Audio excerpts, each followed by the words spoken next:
have with us a man who needs no introduction, as evident by the crowd. So we'll dive right into the questions. Shall I say something before? Sure, go ahead. Well, the question is definitely there in a lot of people's mind, why a moment like this, how this came about.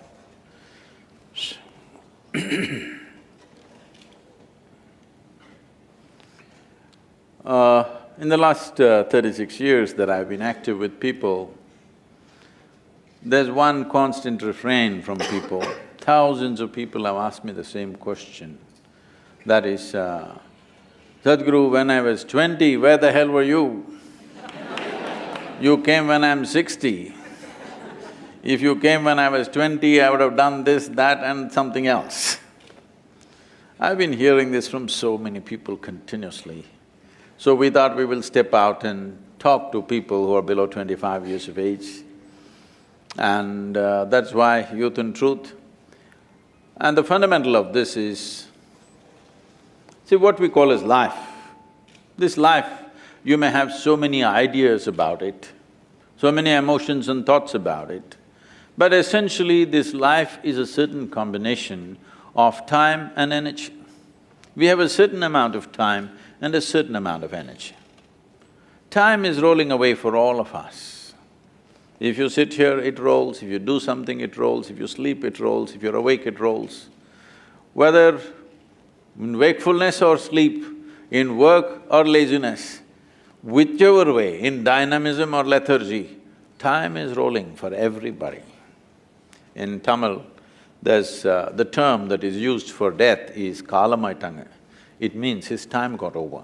Such an appropriate description. After all, that's all that happened, time got over. So time is getting over for all of us. As we sit here, it's not the clock which is ticking, it is our life which is ticking away. You cannot control it, you can't slow it down, you can't roll it back, no choice about this. It rolls forward for all of us, no matter what we do or we don't do. But energy is something we can manage. When we talk about energy, this segment of life that we refer to as youth, when you're in this segment of life, your energy is at its highest exuberance. Most youth do not understand this. They think they're going to be like this for always. You just have to pay attention to the old people. They were not born like this. They were also youth. Slowly, volume gets little down, not me. Otherwise, slowly the intensity of energy volume gets lower and lower. If you just observe how they sit and stand and walk, you must know you're going to get there very fast, actually. So, when your energies are at their peak, if you brought little more clarity and balance into your system, well, this energy could work for you in a miraculous way. This exuberant energy can do wonders in human life, or it can cause disasters in human life. The same enthusiasm and energy has taken people's lives. I'm saying this because I grew up in 60s and 70s. By the time they were 35, at least 12 for sure, other two I think they also went by that way. 12 to 14 people that I knew and who were dear to me, they all died before their 35 years of age. Simply somebody overdosed, somebody drank themselves to death, somebody killed themselves on the motorcycles, somebody fell off the rocks, all kinds of things. It is the same exuberant energy which got them into these things. The same exuberant energy, if it had a little more balance and clarity, they could have done wonders. But unfortunately this happened. It's not only in terms of death, it happens in so many different ways. Disaster is not always in the form of death. Life didn't take off, that itself is a disaster. So, when you look at this, see, every human being, every individual has an innate genius within them. The question is only, will they find an appropriate ambience within themselves and around themselves to unfold their genius. This, unfortunately, in this world does not even happen to 1% of the population. This is my estimate. In your institution, if it is more, you must tell me. But generally, in the larger population, not even 1% of humanity manages to unfold their genius, simply because concerns of earning a living, survival, some nonsense takes them up, they fall in love, something happens. Either outside situations don't cooperate or inside situations don't cooperate. So, what I'm looking at is, if we can increase this percentage, let's say in this generation from 1% to 10%, we will have a phenomenal world. Because you cannot create a great world or a great nation or a great society, you can only create great human beings. If you create great human beings, great societies and nations and world will happen. It's a consequence. We cannot create the consequence, but the source of this is human genius must unfold. Only then you will find human beings functioning at a level well beyond what we normally consider as normal. It should become normal. It's normal for a flowering plant to blossom. Similarly, it must be normal for a human being to unfold and blossom their genius, because it's innate. It is only looking for an atmosphere where it is possible to do that. Can we create that in the society? Maybe it's a long way off. But can we at least create it within ourselves? That, if you're willing, is possible now in this generation. That's why I'm here with you. Let's see what we can do.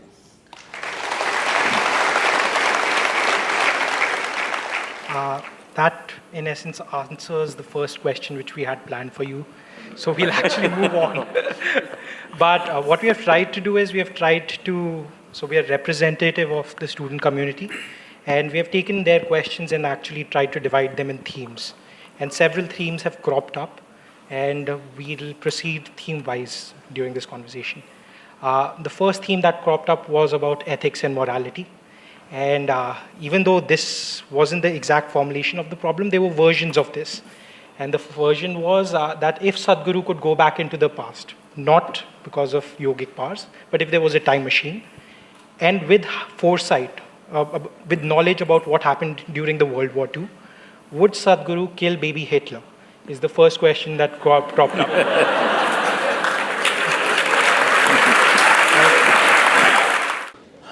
Would I kill the baby Hitler? Knowing that 6 million Jews could be saved. See, Adolf Hitler is a consequence, is not the cause of World War II. In the sense, there has been centuries of hatred about the Jewish people. It did not suddenly crop up because of Adolf Hitler. Well, he used it politically to do all kinds of things, that's a different matter. But this hatred has been endemic in the population. Not for 1 or 2 years, for literally 18 centuries, it's been alive. Now, Adolf Hitler became a representative of that hatred, and he consolidated that hatred, organized it in such a way that it became a mega disaster. But the disaster has been unfolding for a long time. Forever people have been accusing Jews of being a Jesus killer and wanting to get them. In so many ways they've been persecuted, not in one way. Every generation has small-scale persecutions happening in various societies across that part of the world at least, not here. So, when Adolf Hitler came, he saw what you're accusing of Adolf Hitler is competence. Everybody had the same hatred. He organized his hatred into a very competent, results-oriented thing. Any number of human beings have come who are as much tyrannical as Adolf Hitler. Fortunately, they were not as competent. That's my question. I don't know if he studied in IIM because his organizing skills are extraordinary. You have to look at that. If he had organized this, not against a particular community, but for the well-being of the world, what a fantastic organizer he is. So his competence is what we're talking about. Hatred was there in the society. He organized it and made it into an end result of a disastrous kind. See, in every generation there are tyrants. Fortunately, they're impotent. Fortunately, they're everywhere. Don't think they're not there. Every day I'm meeting thousands of people. You should see what kind of mindsets people have. How much endemic hatred they have for somebody that they do not even know, including me. People who have never met me, people who have not had a word with me, they have so much hatred. Say, what's the problem? You've not even seen me yet. But no. So this endemic hatred is bred in the society in the form of religion, in our society in the form of caste, creed, ideologies. See, everybody is focused on Adolf Hitler. I'm not trying to belittle what he did. He is one man, so many people cause pain to each other, but he is one man who organized human pain like nobody else. He made a machine out of it. In a real organized way, like an industry. He did not do killing just for killing's sake, he made a killing industry, proper industry. Actually, they set up factories of death. So never before nobody organized it, but don't ever think nobody had those intentions, nobody had those same emotions, they had. But this man organized. So would you kill the baby Hitler? No, it wouldn't help, because another guy maybe with competence would have come up. You never know. So, what we need to work at is, we need to work at, as I was telling you, a culture of peace. This is important. We never worked at culture of peace. Only when it explodes in our face, we want it solved. Otherwise, we're just going about our business. The way we are driving on the street is violent, all right? It's not fast, it's just violent. I wish they were driving fast. If they were skilled, they would be driving fast. They're unskilled and they're violent drivers. Violence means you don't mind if somebody gets hurt, isn't it? Hello? Violence need not necessarily mean I'm going to throw a projectile at you. I don't care if you get hurt. This is violence, isn't it? So this is all over the place. We need to see culture is not something that you can build overnight. Slogans you can build overnight.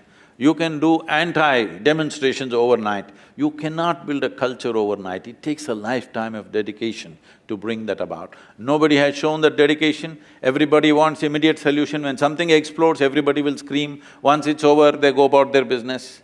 So, it is very important. I want you to understand, Adolf Hitlers can be born just about anywhere,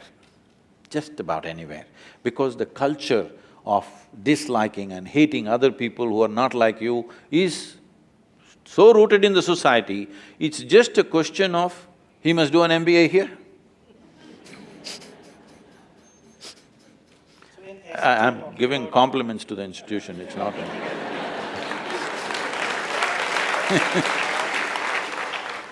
Completely get it, but the main issue over here is that you tackle the root causes rather than manifestations of the root causes. Exactly, so… Consequences cannot be dealt with. It is a process we need to address. So the youth of today have a bit of confusion about the whole spirituality. We believe that the basic tenets of humanity, like justice, equality, fraternity, should be enough to be a better human being. And if you're a better human being, and if you're happy by yourself, is there really a room for spirituality? Please repeat those three values. Justice, equality and fraternity. Justice, equality and fraternity. I want you to understand this. These are wonderful thoughts, but with horrible results on this planet.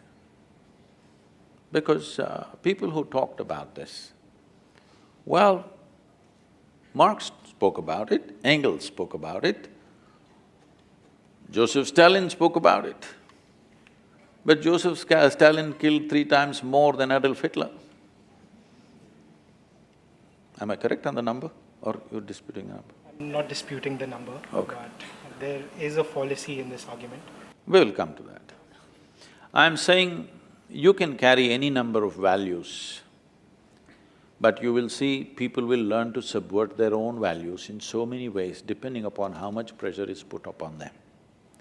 So instead of morality, instead of this kind of moral structures, it is better that we fall back on our humanity, which is more reliable and always there.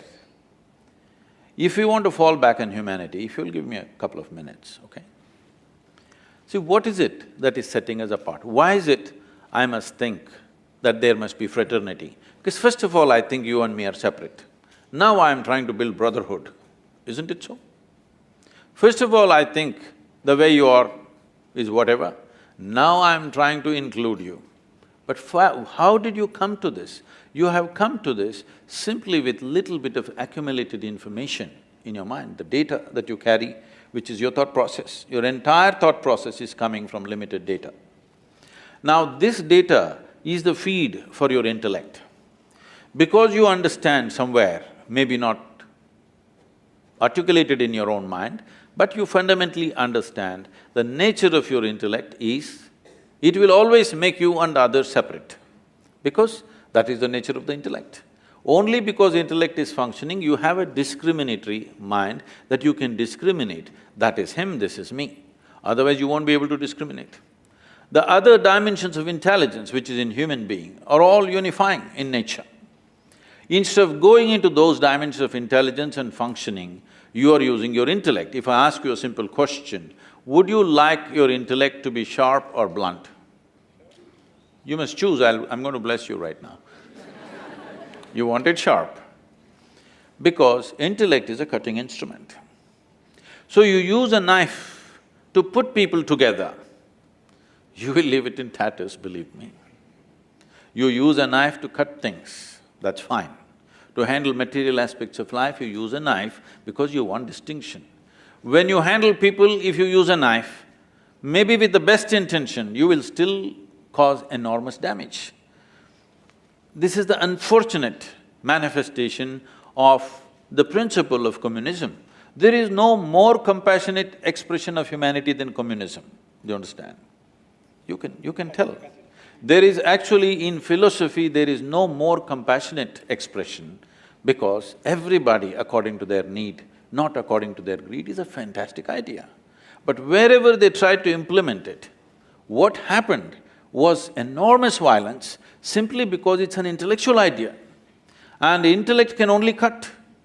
If you try to sew with a knife, everything becomes tatters. This has happened repeatedly again and again. But there's another dimension of intelligence within you, I will skip. In yoga, we look at human intelligence as 16 parts, I will not go into it. The last part of intelligence is referred to as chitta. What this means is, an intelligence without an iota of memory in it. Why is this important is, see, you are who you are and I am who I am only because of the memory that you contain within you, isn't it? You are separate, I am separate, how? That is one silo of memory, this is another silo of memory. When I say memory, it's not just what you remember and don't remember. There is evolutionary memory, there is genetic memory, there is karmic memory, there's varieties of memory. The very way you sit and stand is because of your memory, yes? The very way the shape of your nose is, the tone of your skin, everything is memory. So what you call as myself is a product of a huge amount of memory. Memory allows you to do many things in the world, but at the same time, memory is also my boundary. This is my friend, this is somebody I do not know. How? Because I remember this one, I don't remember this one. It's memory which decides who is mine and who is not mine, what is mine and what is not mine. So there is an intelligence within you which is beyond memory. If you dip into that dimension of intelligence, in your experience, all boundaries have disappeared. In the sense, if you sit here right now in this hall, and even for one moment, even for one single moment, if you experienced all these people, just as the way you experience the 10 fingers of your hand as a part of yourself, after that, do I have to tell you morality, fraternity, equality, this, that? When you see somebody as a part of yourself, when you have known somebody as a part of yourself, there is no need for any principle or any morality. This is what spiritual process means. Spiritual process means you begin to experience something beyond your physical nature. Why this is important is, physical nature can only happen in defined boundaries. Without a defined boundary, there is no physical process, isn't it? This is my body and that is your body. How come? Because this is a boundary. Now this is my mind and that's your mind, because there is a boundary. But there is a dimension of intelligence which has no memory. If you enter that dimension, you will see that there is no memory. Because there is no memory, but still you're alert and alive, because of that, there is no boundaries. This can be explained in so many ways. See, if you do something very intense, if you do like this and just hold it like this, you can… Shall we experiment? Just for 20 seconds, vigorously rub your hands together with your eyes closed.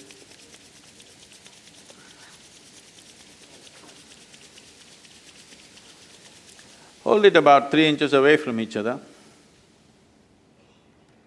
There's something happening between your two hands? Or you didn't try that? You don't believe in experimentation? Okay, that's fine. Definitely tried it. Did you? Did you see something between your hands?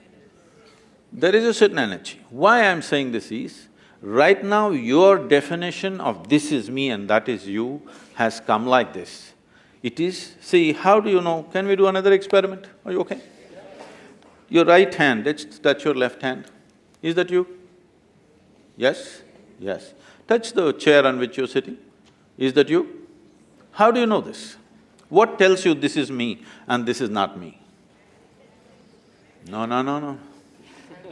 There is sensation here, there's no sensation here, isn't it? Essentially, it is the boundaries of sensation which tells you what is me and what is not me.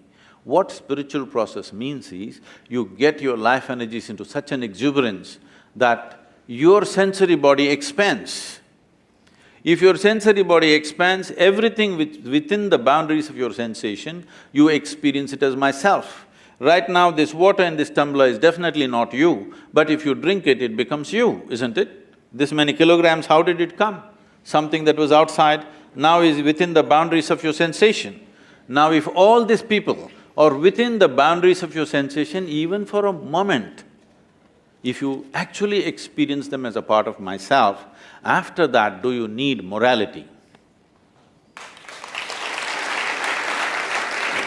So I guess the main part was that the question, I think, got lost in translation, because in essence, you guys were both talking about the same things. I thought he was speaking in English, was he? True, but translation is not always just language, it's also intent. Okay. He also implied that if people start looking at other people not as other people, but as humans. But how will you do it? According to me, the knowledge that we are all humans is essential to us. See, it is between human beings that this problem happens. We all know we are humans. If you were a tiger, I wouldn't fight with you. In essence, we are saying literally the same thing, we're just coming from different fronts. We are all humans. The fact that certain people have not acknowledged that we are humans is the cause of this problem. I don't think they have not acknowledged, they have acknowledged. They have said that we are different kinds of humans. Not really. Within a family, there's a lot of fight going on, brotherhood, fraternity, equality, but more clashes are happening within the four walls of a home in a family than between India and Pakistan, believe me.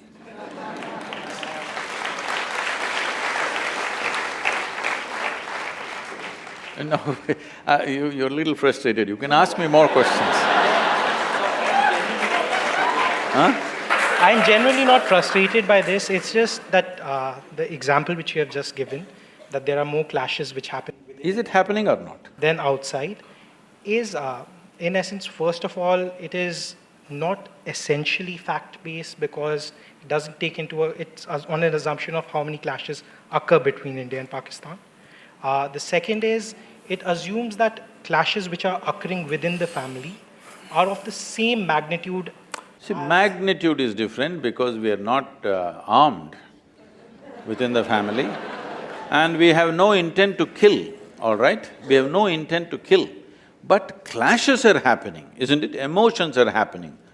Are they happening or not? If you believe of everyone as your extension of your spiritual being, would clashes also not happen? See, spirituality is not a belief, that is where you're wrong. See, you think spirituality is one more belief like your values. Your values are made up by you. Spiritual process is not made up by… If you sit here and breathe, what you exhale, the trees are inhaling. What the trees are exhaling, you are inhaling. Is it a fact or is it my idea? It's a fact. Now this fact is only intellectual, but experientially if you sit here and actually experience one half of my lungs is actually hanging out there, which is the fact. If you experience this, after that, do I have to tell you, don't cut the tree?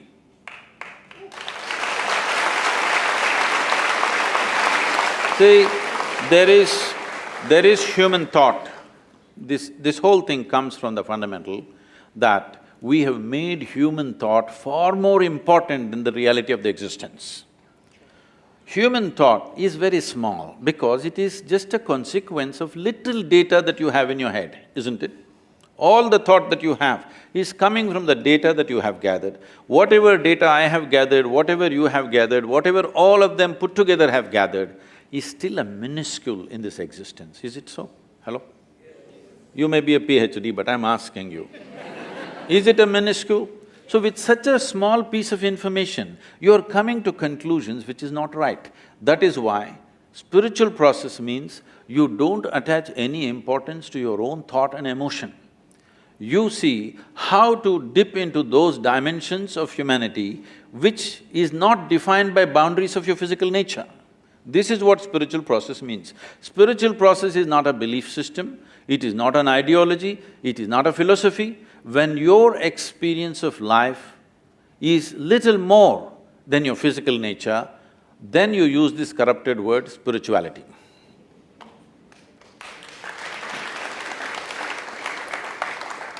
While answering the last question, you talked about memory, right? So, my question is, if all we are doing… So what's your view?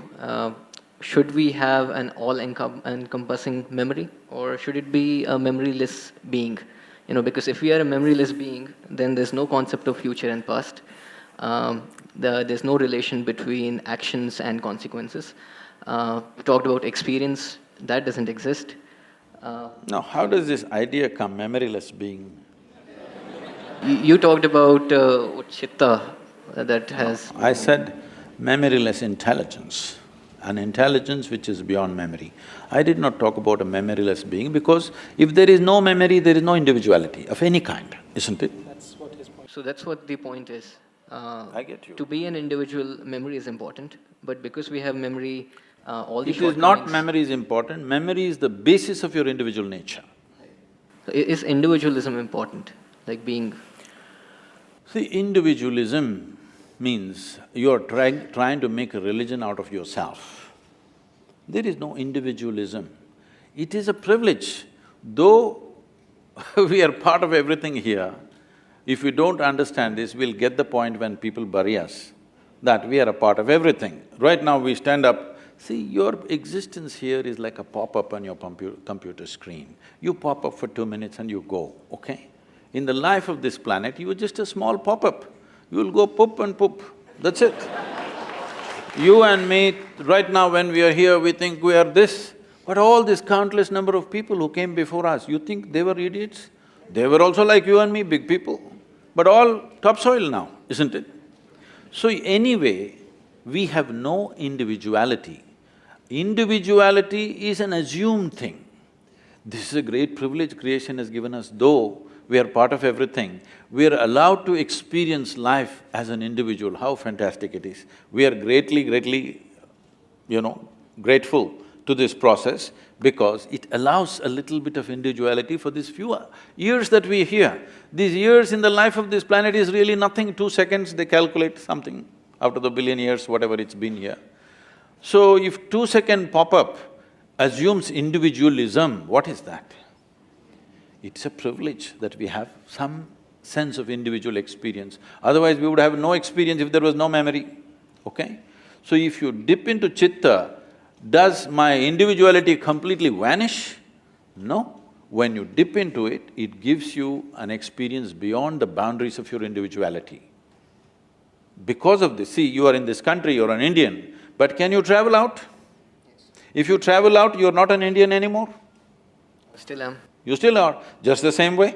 I'm still the same person, but I'm no more limited by the boundaries of my physiology and my psychological structure anymore. This gives me a larger sense of experience.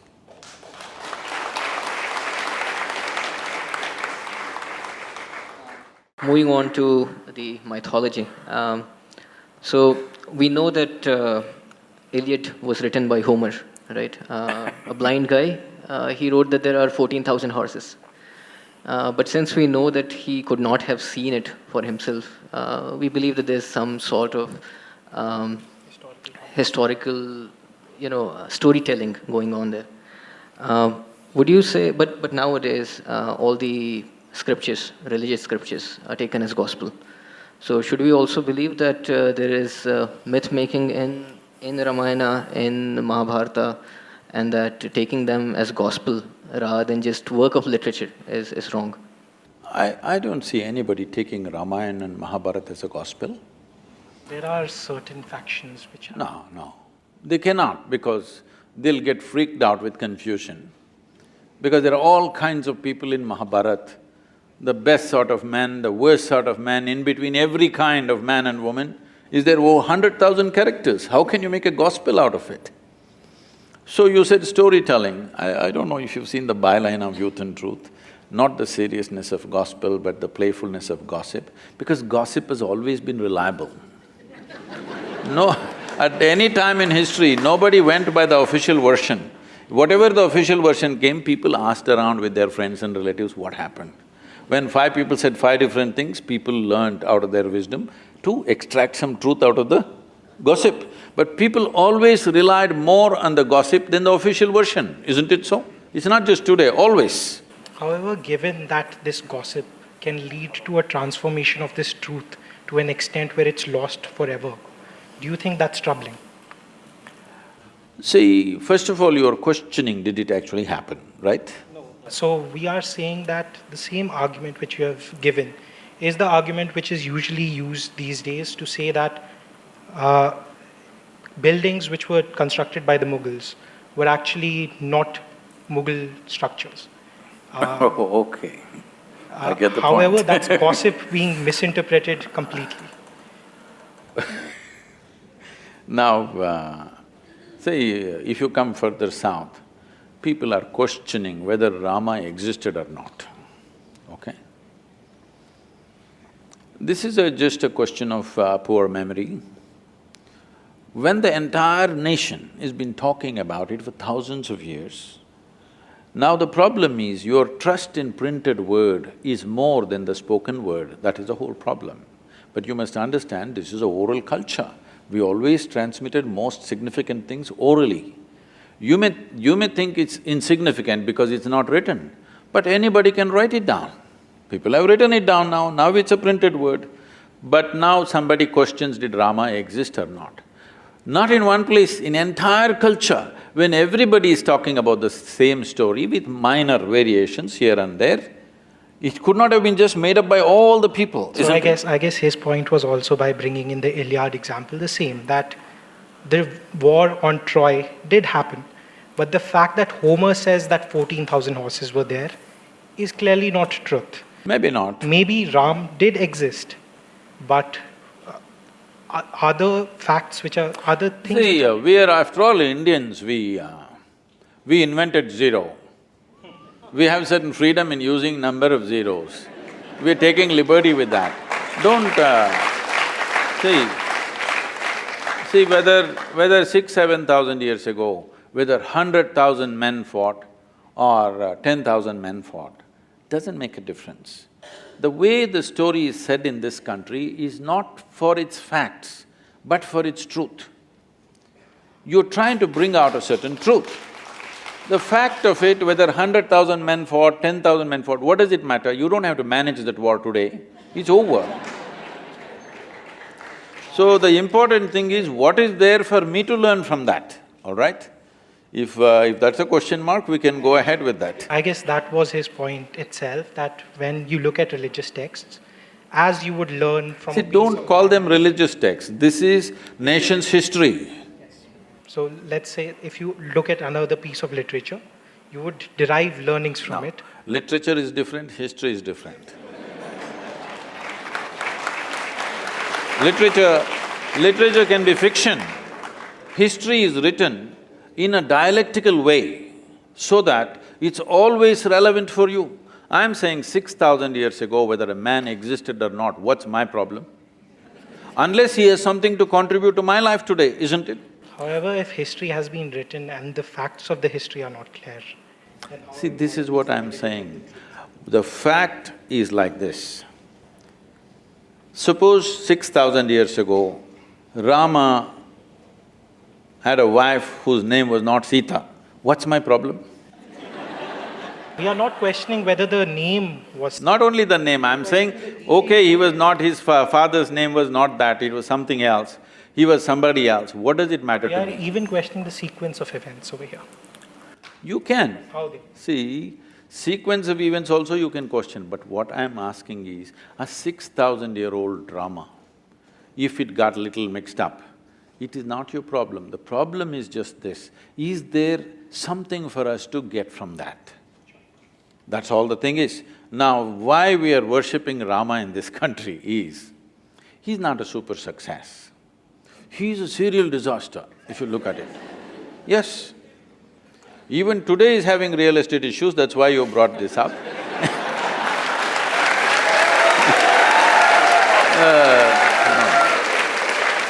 But it is not today alone, it's not today alone. Right from the beginning of his life, he is in trouble and trouble and trouble and trouble. See, he is rightfully a king. He is coronated at the age of 17 or 18. He marries a princess, and within 1 or 2 years, he's sent to the forest. They didn't go to the jungle for picnic. As some of the television serials are showing Rama, Sita doing all that. No, it is like, throwing him out of the kingdom from his power and everything.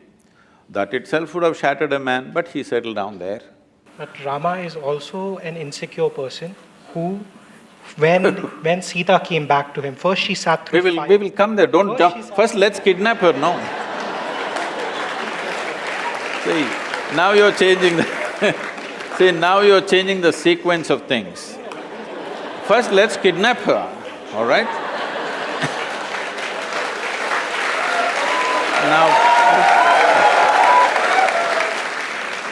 Now, the Sri Lankan people come and kidnap his wife and go away. After all, he is a king. If somebody steals his wife and takes her away some 3,000 kilometers down south, there's no GPS to even find out where is Sri Lanka, all right? At a time like that, being a king, he could have found a local solution. There would be any number of women to marry the men, he's a king. But he goes in search of her, not with a big army, just him and his brother, like ordinary people. If a man has to walk 3,000 kilometers down south, not knowing where she is, whether she is alive or dead or what's happened, then she must mean so much to him, yes or no? Otherwise, why would a man walk that distance? Now, he goes there, he forms a Tamil army, don't forget this. And then there is a fight, kills hundreds of people, burns down a beautiful city, gets back his wife, comes and settles down. Before this, I will tell you, he goes for a year of penance in Himalayas. His brother asks, "Are you crazy? This man stole your wife and now you're doing penance for his death." He said he had 10 basic qualities, Ravana. Killing those 9, which were horrendous qualities, no penance for me, no repentance for that. But he was also a great devotee and I killed that also. So 1 year of penance the man goes for. This is not a… And then he settles down and his wife is pregnant. You must understand, for a king, his wife is pregnant means it's not just about a child, it's a progeny for his empire and there are many things involved. No sonogram, so he doesn't know whether it's a girl or a boy or boys or girls or anything. But once again a political situation evolves where he has to send his wife to the forest, which you are saying is insecurity. Not that part. So we can even begin from the first point in which, after he rescues Sita, Sita has to sit through a fire to prove that she is pure, For whom? so that other people will accept her. Because Rama cared about how people saw him. Rama, when he came back, a random dhobi in your kingdom said that, "Sita, I am not like Ram, who will keep a woman in my house, who might have a child which is not mine. For this, Rama sends away Sita again to the forest. That is the insecurity you're talking about. At any point, Rama wanted his people to love him. No, let's come to this properly. Today in our country, there are many kinds of things. I'm asking you, do you want a leader for this nation who puts the people of this nation above his own family and his personal love? I'm asking you. Or do you want a Dhritarashtra, at any cost my son? You want a man who puts the citizens of this country above his family. This is not just another woman for him. He went and fought a battle for her, walked 3,000 kilometers. This is not just another woman. He is living for her, but still he sends her back to the jungle when she's pregnant, knowing fully well that it could be his future for this kingdom. And he's putting… See, it is not just about a dhobi, this is what your mistake… you're taking these things literally. When a dhobi said, what it is being said is ordinary people are talking like this. Ordinary people have no trust in the king, that he's just brought some woman from somewhere and he's made her our queen, because queen is seen as a mother to the nation. We don't want such a woman as our mother, that's what they're saying. She went and lived with some man somewhere. This is what the people of those times are saying. So if the king says, I don't care what you think, I love my wife and keep her, that would be not a good king, not a good administrator. So he is putting his people above somebody that he loves very, very dearly, and she's pregnant. It's not a small thing for him, it means a world. But still, he sends her to the jungle. This should be bowed down to, this is why we bow down to the man. No? Please say it. No, why? He has something to say, please. So there are different types of responsibilities of you as a person. As a king, there are different responsibilities, and as a human, as a family member, you have different responsibilities. Now you can't just throw away your wife and send her to a jungle. It's like just objectifying her. It's not treating her like another human who's pregnant, who will need different things and have promised her different things. Well, then you're against Gautam Buddha, you're against Rama, everybody. But you need to understand this in the right context, that is, if this woman didn't mean anything to her, he wouldn't have traveled down to Sri Lanka, fought a battle and brought her back, isn't it? It was his pride about what… How can you His pride he could have got 100 wives around him if he wished, but he went for this person who means so much to him. Moving on… No, you must see the words that he's uttered. You must see the words he uttered about Sita, what she means to him, how he cried to Lakshmana and what he said. Actions are way more important. Why are you reading all these evil intentions in his mind that he did not express anywhere? He did not express… With our words, we can say anything. See, as far as you are concerned, you know only what you read. You don't know anything else about his life, neither me nor you, all right? So, from what you read, nowhere does it say that he was insecure. Nowhere does it say he went for his pride. Nowhere does it say that… No, everywhere it says very clearly, let me tell you, the reason why he is worshipped today is, though life threw disasters after disasters at him, the man never became resentful, never became hateful, never became angry. He did not become a recluse either. He went about fulfilling every duty that he has to do. With a personal pain and grief that he is carrying all his life, the man went about doing the best he can do for his praja of the day. If this is being accused of being as pride and this… There were strong reactions to that question, but I think that's a nice segue to the next one, which is once… Why do you say it's a reaction? At least… See, You had once said that people should not react to injustice, but this country has been based on civil disobedience movement. Movements like anti… Did I say they should not react to injustice? There was a quote of you… Like what? Said that people should not… Why don't you just read the quote instead of paraphrasing like this? Maybe you The didn't… quote was that Again, we should not react to injustice. Yes. And this is one of the Yes. But I did not say you should not respond sensibly. We want to know why or what Yes. the context behind Because the context is, I am differentiating between human response and human reaction. If I react, I will only cause one more injustice. Right now, what I think is injustice, I will feel angry and I will do one more injustice. But if I see this injustice is happening and respond to the best of my intelligence and my capability, there could be a solution. So you have defined reaction. Yes, reaction and response I have clearly defined all along. Is it not important that you respond consciously rather than reacting violently? We completely agree with this, by the way. Right? So,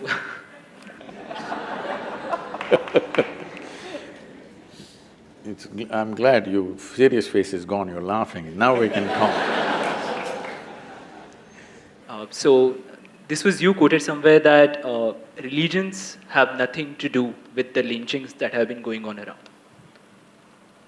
But if we see the facts, members of a particular minority community are being targeted by the perpetrators who identify themselves with another religious community. And if these are the facts, then how can you say that religions are not connected to the lynchings? See, probably you're just going by the television reports. Just go a little further into the… So You read your again, book we as are- well. So in also your we are- book, you our- say… In book I'm talking about lynchings. No. yeah, so in your book you have mentioned that you went to a village and a Oh, yes, policeman was of your course. friend, and you mentioned that… No, I will tell you the incident properly, you don't water this down. I'll tell you that incident properly. Will you give me 2 minutes? All right? See, I was living in a remote part of Karnataka. Karnataka is generally a docile, peaceful place. It's not a very activist kind or violent kind, there's no religious frictions happening, it's very docile people. One day I just ride down into the village and a big crowd, and what is it? I just park and go and see, they're beating one person like you can't imagine, with all kinds of things, whatever they get. I tried to stop, they just brushed me aside and said, you don't get into this. As I saw, within 2-3 minutes, the man died. Don't know who he is. Those days in the villages, nobody wore trousers, normally they wear either shorts or dhotis and things like that. This guy had trousers and some kind of dirty-looking shirt. And somebody thought he's a child lifter. Right there, they killed him and they dug a hole right outside the village where everybody can see, and they buried him right there because nobody has any fear that this is going to be a murder, this is going to be pursued. There is no such thing, they think it's their right to do that. I was appalled. Till then I had never faced a situation like that in my life. I was just 22, 23. So I rode down to the police station, which was just about eight or 9 kilometers from there. This policeman or the sub-inspector was my senior in college, so I knew him. So I went to him and I just saw this, you have to come and do something. He said, you do not get into this thing. I said, what? They killed a man, I can show you where he is buried. This body is right there. Nothing. I tried to talk to the local MLA. He said, please, you don't get into this. When I really looked at it, then it happened after 3-4 days. Late night around 1:30, I'm coming from Mysore city to my farm. On a remote road, it's a very remote place, it's in the hills. I ride in, young people are standing there with fires burning, with sticks and rods and everything. Oh, they shout, the motorcycle comes means. If you don't identify yourself, you would be killed too, right there, without a question. Because the rumor has gone around, somebody is doing child lifting, there's a local dam coming up, they're sacrificing many children. Nobody knows where the hell is the dam, nobody knows if anybody ever lost a child in the region, but just this rumor goes around. Then when I really look at it, I saw another one like this which happened for some stealing that happened, another one where he was beaten but he did not die. When you really look at it, every year in this country, over 40,000 children go missing. So there is a paranoia in the villages. Especially girl children who go missing, they just never found, never ever found. So tomorrow if my child disappears, what do? Hold an FIR and sit there and pray, is it? So first, their thing is to react in such a way, if my child is stolen, is it an injustice to me? Hello? And never to find the child, again not knowing what happened, whether they're alive or dead. If they die in front of you, it's okay. But they just disappear and you don't know whether they're alive or dead, you know what the parents go through? So there is a paranoia about this. The same thing happens if somebody steals any animal or if they cut a tree in their… This is what happens when you use gossip as your source of information. You're just misinterpreting the whole thing, please, I have to say this. Where is gossip as a… You think the whole script… all the literature or whatever the history that we are talking about is all gossip? No, I do not. Going back to the point… No, why are we referring to that now? You're referring to Ramayana as just gossip? I am not referring to that same point. You only said that there was a rumor going around that there was a… Obviously, see, you're calling it gossip, but I'm telling you, this is fear. This is fear of a population who are not protected by any law except their own stuff. They are on their own. Don't think some police force will come in a helicopter and save your children. There is no such arrangement. When there is no arrangement like that, they make their own crude arrangements, unfortunately. I have seen, somebody says one cow is stolen, immediately 10-15 boys get on the bicycles and ride in different directions. 30-40 kilometers if they catch the guy, that's the end of him, right there. Not because cow is religion, simply because it's economy. With 2 cows, I'm making my life. If you steal my cow, my children will go hungry tomorrow morning. So they will fight. So this is because the law has not spread itself to every inch of geography on this land, you must understand this. Even today in a big city, I'm telling you, if something happens to you, if you want to file a complaint, you will have to take the local MLA, somebody else, a businessman who knows somebody. By yourself you can't file, this is the reality. Somebody who has no basis in his life. But does this imply mob justice is valid? How are you saying these things? Do I look like a lyncher for you? Then why are you asking that question? I'm telling you, see, this is the problem. The problem is, we don't want to understand the reality and the pain of the people. We just want to make a judgment on them. I'm saying, unfortunately, nobody has provided them a way. So they're doing their own things. When mob enforces something, this is the unfortunate way it will happen. Do we want this to happen? Absolutely no. But do we have means to stop it right now? Till you make law available to everybody and quick justice to everybody, I'm telling you, people will do their own things. If you think they should not do, because you're living in the safe, enclosure of a wonderful institution, you don't understand what it is in a village. When my child goes missing, what do I do? What do I do? Where do I go? You don't know. I've seen people, women crying and beating their breasts and walking around because their children are missing. They don't know where they've gone. Finished. Can I speak? Yes, sir. So, you have talked in general about the lynchings that have been happening, and we don't deny that. They have been happening throughout the history, they have been happening in this country, and our inability to bring them to the judiciary is the cause. But I'm talking about a specific type I got that. which have increased recently and which are facts that they have been increasing recently. And it's not about my cow getting steal, it's about there is a cow somewhere out there, it's been killed and now I have to lynch for that. There is a difference in mentality and it has not been seen before. Definitely there is. It's not that it's not been seen before. It's right now being reported because this is one of the political strategies that's happening in the country. It's not also about political strategy. There are many incidences which are not being reported by media but are still happening, and there's research being going on about that. So whatever we found out about the lynching are just like few percentage of that. It's a very small percentage what you found out. Till now in these 4 years, because basically this is all focused towards this particular government, all right? So in these 4 years, 42 lynchings have been reported. Out of these, 12 lynchings are supposed to be more, religious basis is there to it, 12 of them out of 42. But Over 3.5 to 4 million bovine animals in this country are stolen every year. And they're smuggled across both the borders. Now western border has become very tight because of security issues. Largely it's going through the eastern border. Who is losing these 4 million cows? You must see this. Whose economy is ruined? Somebody's economy is ruined, his family economy is ruined, isn't it? Because animals went away. Over 3.5 to 4 million animals are stolen in the country every year. And anyway, for your information, every year, in 4 years, 42 lynchings have happened, 12 of them have a religious connotation to it for sure, there's no question. Those are just reported. That is reported.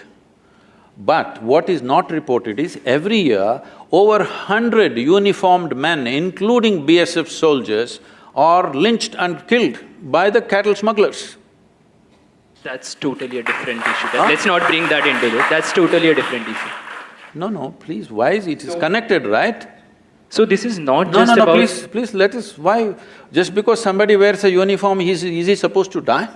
I'm just saying, let's not connect these two issues. No, One is religious, one is security I issue. want you to understand when there is a large-scale crime going on, when there's a large-scale crime going on, 4 million animals means on this side of the border, they're approximately 10 to 15,000 rupees. Across the border, they're between 30 to 50,000 rupees. I want you to calculate the numbers, you're the business guys, all right? I won't get the numbers right, please get me the numbers. I totally agree with you. So when… Have been happening. Please understand this, these cows don't fly. They have to be walked, all right?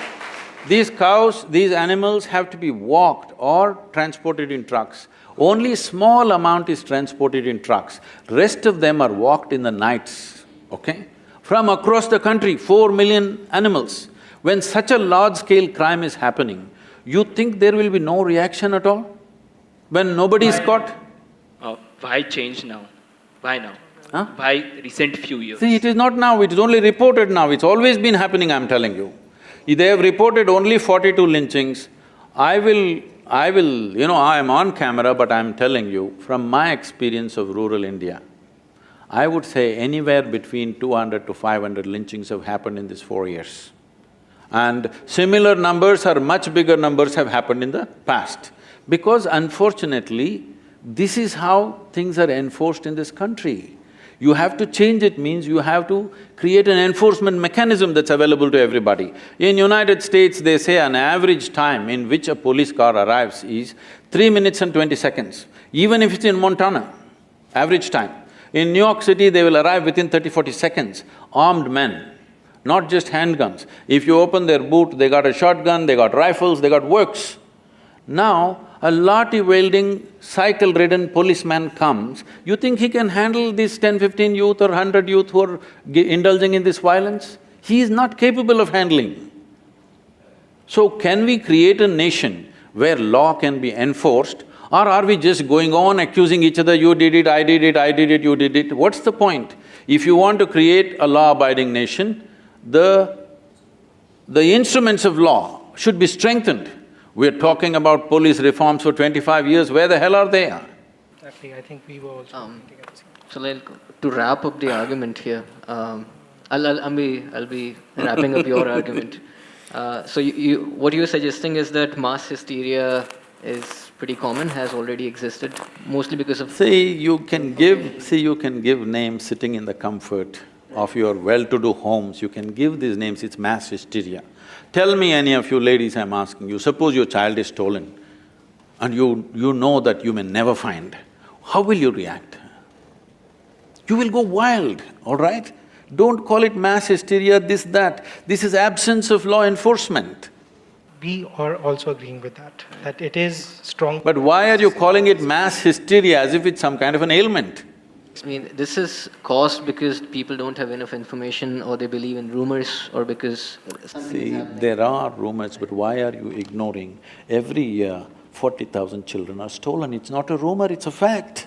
For nearly 4 million cattle are stolen, it's not a rumor, it's a fact. Also, legal enforcement needs to be strengthened. The fact that these things That is happen all. is That's all. problematic. That is all I'm saying, but you pick up one sentence and you say supporting lynching, how can you say that? This looks like… I am not supporting lynching. Again, Sadhguru, one important thing is, these are things which we came across, which we felt that… You can ask me, there is no problem asking any question. We wanted to know what was the context This behind is the these context, statements. all right. Because as you pointed out, people should not react to injustice had a very different context. They must respond sensibly.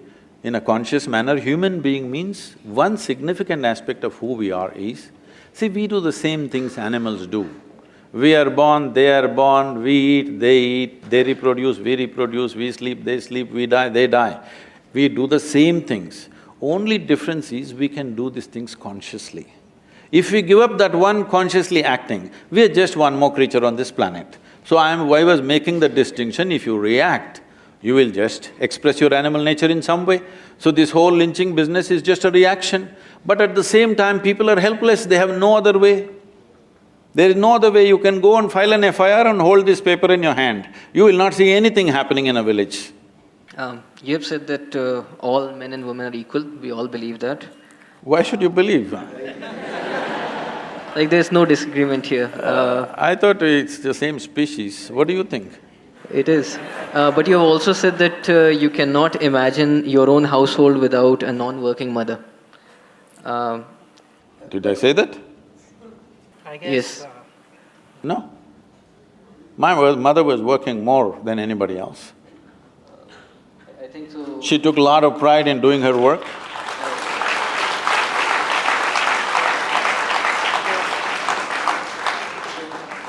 Okay, let's come to the major point. So, unlike your mother, my mother, she's also a working mother. The women have had a choice, right? My mother had a choice, your mother had a choice, but that's not the case with everyone, right? So the main point is that of agency, right? And then I believe that the agency is being taken away because of the gender of the person. So they are not allowed to decide what is There are certain happening. societal expectations that certain roles will be fulfilled. See, expectations are there. When you don't fulfill expectations, there'll be some price to pay, but that is so for everybody. That is… See, I'm not trying to say there has not been a certain level of exploitation, there definitely has been. But don't once again react to that and do reverse job. All you have to do is educate, educate, educate. Just leave it. You will see in a generation, everything will change. This is the first generation of women in this country who stepped out. Please understand, women have stepped out and doing so many things in the world, not because of your liberal ideas, it's only because of technology. Because technology has leveled the playing field. Technology has taken away the significance of man's brawn, isn't it so? Man's muscle has become insignificant simply because of technological development, not because of some liberalism or feminism or whatever. It is only because of technological development, women are able to step out and do the same things that men were doing in the past. Or even for the men, it is new to sit in the office and do this. Otherwise, they were digging something, all right? Once the machines came, man's muscle became insignificant. Because of that, there is a way. So just allow little more time rather than doing something in a rush, in a reactionary way and breaking the social structures. Because if you break them, do you have a better alternative? That's a question. Right now you're talking about you didn't want a working mother. My mother was working all the time and she was very proud of what she was doing and she was the most respected person in the family. Only thing is, only your idea of work is, how much did she earn? It was not significant for her. The rupees and paisa were not significant for her, her values were totally different. Again, I think intent of the question got mistranslated, which has happened tremendously over here. Why you… So, would you say that, main you know, all the intention… main… They're reading the question and how can it be mistranslated? the… Intentions are not based on words. So we can talk about, you know, the changing gender structure in the workforce and all that. But do you feel that, you know, all the major movements, feminism, civil disobedience, anti-apartheid, anti-racism, these are responses or reactions? See, anti-apartheid is a different dimension altogether, all right? That's a different thing. Similarly, How is it different? See, it is an engineered discrimination, all right? Between men and women, responsibilities were divided. It is only when it so happened that our values became purely economic, suddenly we thought, women are at a disadvantage. If you go to the village and see men and women are working on the field as equals, well, she will do planting, he will do digging. Does it mean to say inequality? He has more muscles, so he does that kind of work. She has another kind of strength, so does this. And well, you brought my mother into the picture. Now, she had 4 children. When you have 4 children, you have a project on hand. All right? Well, it's an important project. She did a good job on me.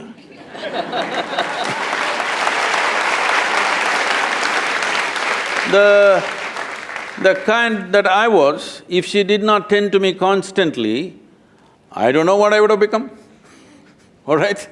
She did a good job on me and I'm glad. Not by domineering presence, but simply out of her love. You could not do anything that she won't like simply because she will simply sit there with a tear in her eye and finished. Everybody's finished in the house. That's all. She never said one word, she never scolded anybody, abused anybody, beat anybody. If we did something that was against whatever she thought is good for everybody, just one tear appeared in her eyes, finished we were. Everybody got fixed, absolutely. So she had that kind of power and she exerted that when she had to. Because she did not earn money, is she inferior to anybody? I don't think so. I don't think even he implied that. No, when you say working mother and a non-working mother, it's a wrong description. They're working. Only thing is, they may not be getting paid for it. Exactly how you said that react and response are nuanced versions of the same word. Working, non-working are nuanced versions of the same. So you're talking about, the gender roles that are usually associated, and what the expectation is. See, if a woman wants to work outside, anyway, there is a biological responsibility. For some reason, nature has trusted a woman more than the man and entrusted this responsibility of manufacturing, I'm using the word manufacturing intentionally, manufacturing the next generation. Isn't this one of the most important things that needs to happen in human societies? Hello? If we don't do this properly, it doesn't matter what kind of management techniques you learn, is it going to work in the society, I'm asking? So now, once you have a child, a human child is not born like other creatures. You drop, a cow drops a calf and immediately it starts running around. A human being is not born like that. A human being needs nurture. Now we are in a society where the first generation has stepped out to work outside. Once again, because of technology, they again started working from home, which is a very good thing actually. But they stepped outside, but we don't have social structures to take care of the young ones. You leave your children into somebody's hands and go. You know what all damage can happen? You know how America is suffering for this?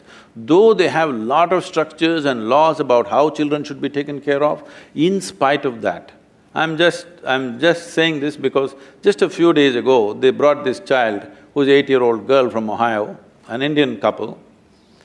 When the child was young, they left this child, usually teenage students take up this babysitting because they need some extra money. So this is called as what? They shake them like this, what's it called? There's some term for this, that they shake the children like this when they're crying so that they quieten up. So this girl was shaken like this. Bad parenting is the word. Bad parenting. No. The babysitters are known to do this. There's a term, technical term for that. Because there are so many thousands of cases where children have been damaged because of this shaking. So the spine got damaged and this girl, the left side got paralyzed. And they brought this girl to me, she's 8-year-old girl, now we're putting her through various things, she's beginning to walk but her speech is not there, so many troubles. Normal child, but a 17-year-old girl who came there to do babysitting, she just got irritated with this baby crying and she shook her. So a human child needs not just nourishment. It needs somebody to play with, somebody to laugh, somebody to smile, somebody to love and hug and kiss the child. Till we make such arrangements, don't be in too much of a rush because we'll damage a whole generation of people. We need to make those arrangements in the society. See, just now this society has just beginning to move away from joint family structure, where we had the luxury of grandmothers and aunts and this and that, all that is gone. Nuclear families have come, just husband, wife, children. Now there is no support system, nor is there an organized support system either by the government or private agencies. Nobody has come up with a real-time support system for young children. Where are you going to throw them and go when you go to work? I don't believe he's meaning you throw them and go. I did not say he means that. Why are you taking everything like… I didn't mean My bad. I didn't mean he said that. I mean to say, suppose I am a woman and I have a job and I have a child, what do I do? When the society doesn't make arrangements, what do I do with my child? Where do I live, in whose hands? So Sadhguru, because of paucity of time and because many people might also have questions over here, we'll have to open the floor for questions. We'll be opening the floor for questions right now, so people in that quadrant. But you should not translate their questions, okay?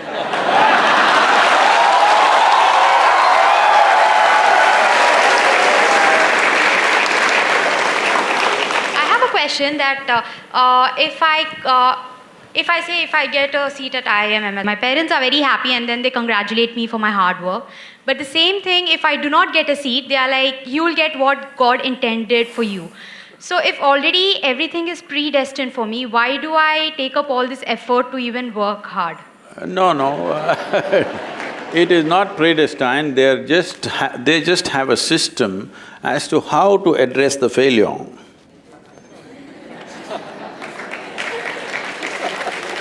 They don't want you to get totally frustrated and agonized by something that did not work. This is God's intention, just enjoy the God slap, okay? This is an effective way of creating solace. This is not a solution, but this is a solace, this is a psychological process that somebody is trying to diminish your suffering for that moment so that you understand you are in greater plan. That's why you didn't get the admission. Namaskaram, Sadhguru.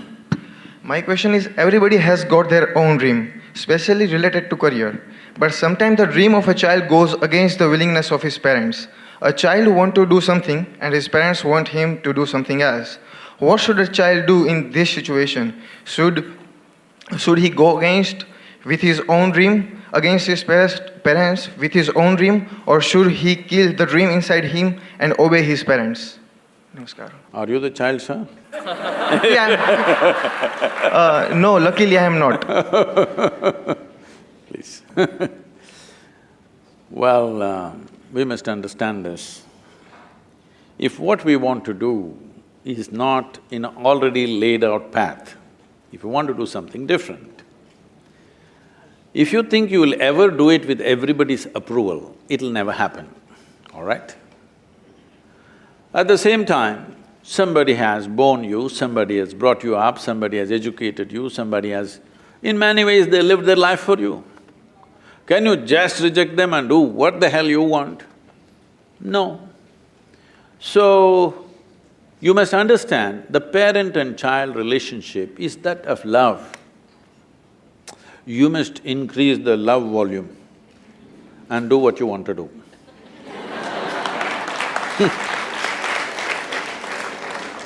Now the problem is when they say no, you will get angry and say nasty things. No, you should not react like that. You must respond by increasing the love volume. When you increase the love volume, they melt. Then you must tell them, see, this is what I wish to do, otherwise I will not be happy doing what you want me to do. They will… Next. There is a price for everything we do in our lives. So we were talking about how it is a dilemma for a mother if she has a job to serve and a child to take care of. My question is why the same dilemma doesn't exist for the father?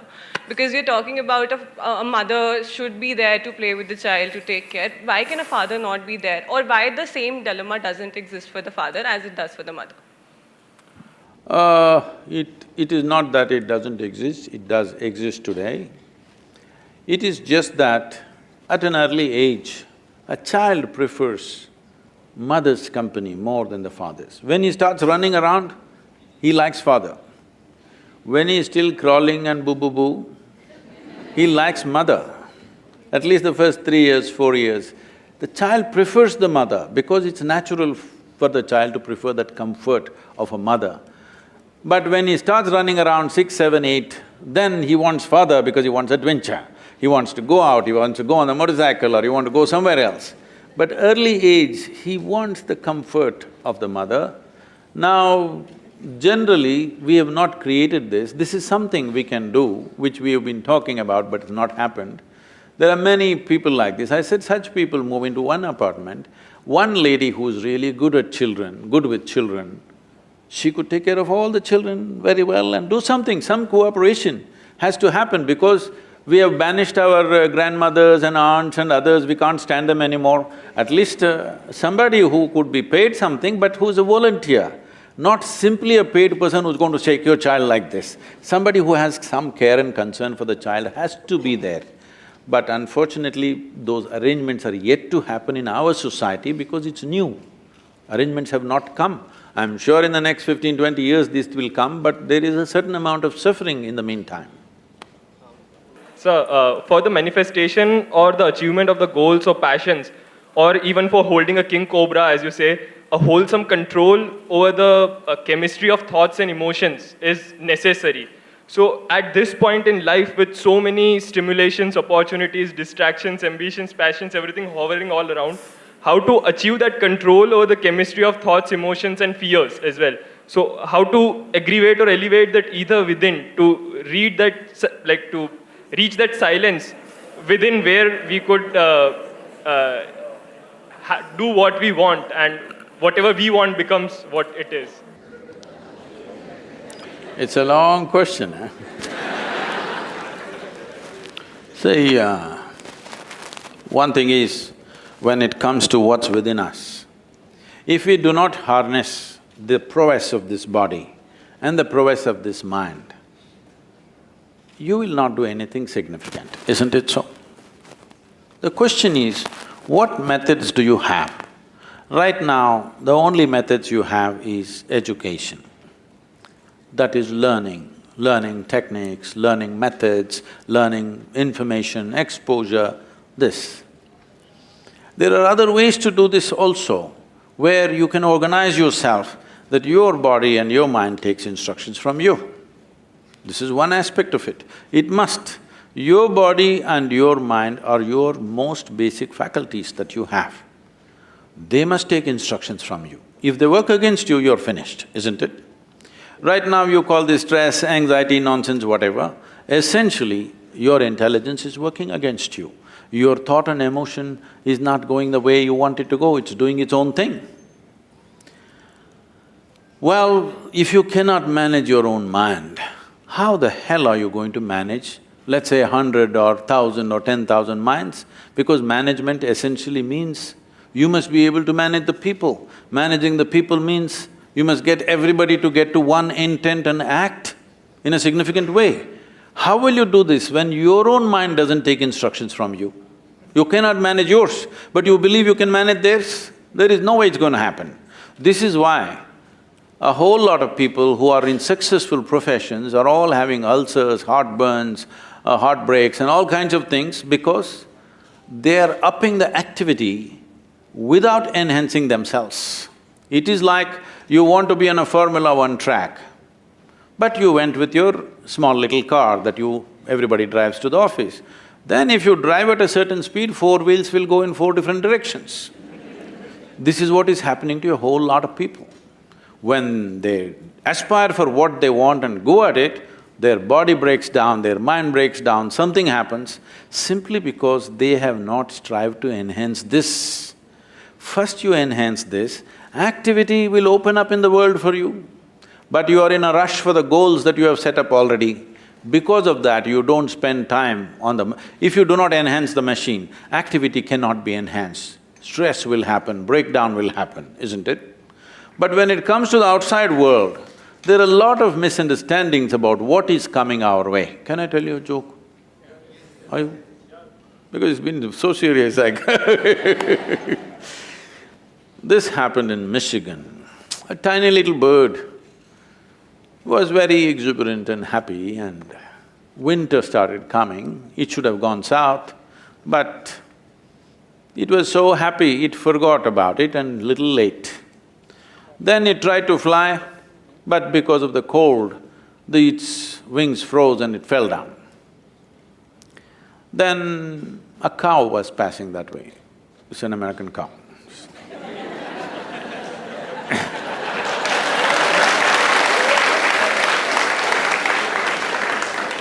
A cow was passing that way and it dropped a heap of dung and it fell right on the bird. So inside this dung, the warmth of the dung caused thaw of the wings, the ice melted away and it felt happy and warm. Tick, tick, tick, it started tweeting from inside the dung. It couldn't get up, but it was happy inside the dung. A cat was going by, it heard this bird tweaking, it opened up the dung and ate up the bird. The moral of the story is, not everybody who heaps dung on you is your enemy. Not everybody who gets you out of shit is your friend. And above all,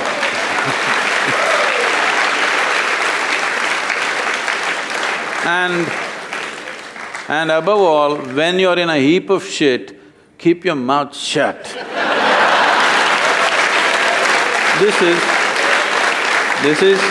No, I'm saying this because we have created a world now, if I have trouble, I must talk to everybody in the world. They're all going to give 1,000 solutions. No, when you feel you're in trouble, please just spend some time upon yourself. Invest some time and energy upon yourself, because there is no trouble which troubles you except what you allow, isn't it? What is it? You must invest some time and energy upon yourself. This value of solitude is totally gone in the world in this generation. Please bring it back if you want to make yourself of some substance.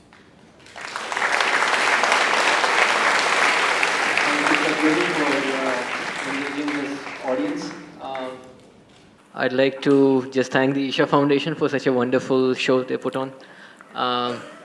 And thank you, Sadhguru, for spending so much time with us. With this, we close the session. I want you to understand, I don't know to what extent all of you are exposed to the nature of the country in which you're living.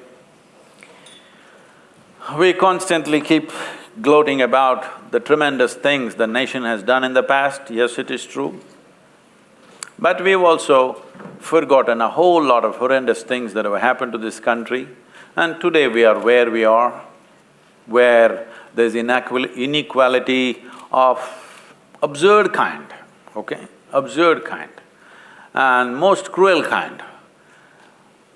A variety of problems in this country. This country is a heap of problems. This education that you're getting here in a premier institution, please may it become the source of sorting out and solving the problems in this country, because I'm telling you, not even 1% of this country's population can even sit in the kind of comfort and ambience that you and me are sitting right now. Not even 1%. This cannot be called success. This cannot be called even a nation, if you ask me. So, we have to make a nation out of this 1.3 billion people we have on our hands, and a whole lot of them are youthful. Please, whatever knowledge and capabilities that you get, invest that to bring some humanity to the human beings who are living in this country, please.